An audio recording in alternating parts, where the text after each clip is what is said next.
तेग लहू में डूबी थी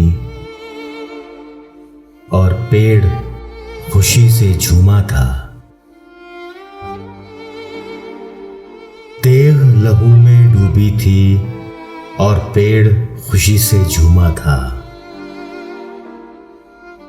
बादे बहारी चली झूम के जब उसने मुझे देखा था।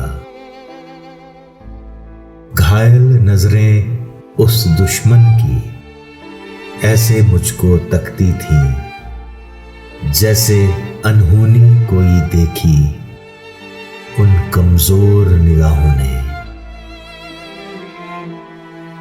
ये इंसाफ तो बाद में होगा, क्या झूठा क्या सच्चा है कौन यकीन से कह सकता है, कौन बुरा कौन अच्छा है। लेकिन फिर भी एक बार तो मेरा दिल भी कांपा था। काश ये सब कुछ कभी न होता, मैंने दुख से सोचा था। घायल नजरें उस दुश्मन की गहरी सोच में खोई थी जैसे अनहोनी कोई देखी उन कमजोर निगाहों ने।